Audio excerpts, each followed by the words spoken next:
Dans cette vidéo, j'aimerais partager avec vous un secret pour parler efficacement anglais lors de votre prochaine réunion de travail.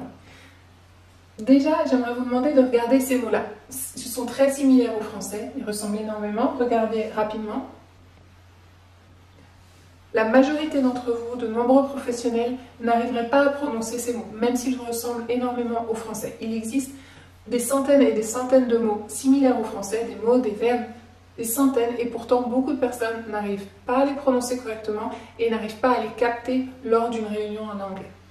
Pourquoi ? Parce qu'à chaque fois, on nous a appris, lors de cours d'anglais particuliers, formation professionnelle ou autre, on nous donne beaucoup de connaissances. On essaie de nous faire apprendre beaucoup de choses. Tout le vocabulaire pour faire un appel téléphonique, tout le vocabulaire pour écrire un email. Mais on ne nous apprend pas à avoir des réflexes. Au final, c'est relativement facile aujourd'hui de pouvoir écrire un email ou de le comprendre grâce aux outils en ligne.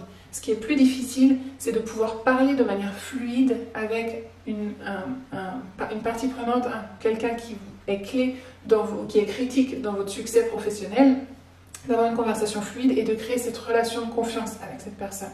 D'où l'importance d'avoir des réflexes. On se fiche de la connaissance et de connaître tous les détails. Ce qu'il faut, c'est que vous puissiez avoir des réflexes. Donc ici, si on regarde ces termes, pour vous donner un exemple, sachez qu'à chaque fois que vous avez A consonne E, le A va se prononcer A. Donc là, estimate. Une fois que vous savez ça, c'est valable pour tout. Dans 80% des cas, on va dire, dans la majorité des situations, ça marchera.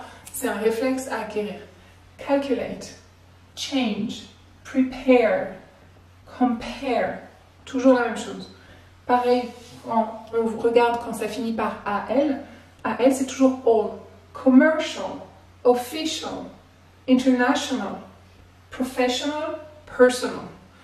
Une fois que vous pouvez avoir ces réflexes, non seulement vous allez pouvoir vous concentrer vraiment sur la relation à l'autre, la discussion, le contenu de la discussion, vous n'allez pas vous être angoissé pour savoir est-ce que j'ai bien prononcé le terme, est-ce qu'il m'a compris.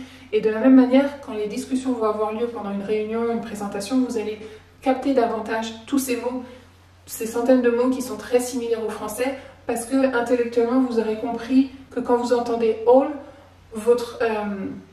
votre oreille va comprendre que ça se traduit en AL, AL en français. Pour aller plus loin, si vous êtes intéressé, vous pouvez cliquer sur le lien pour regarder mon webinaire. C'est offert.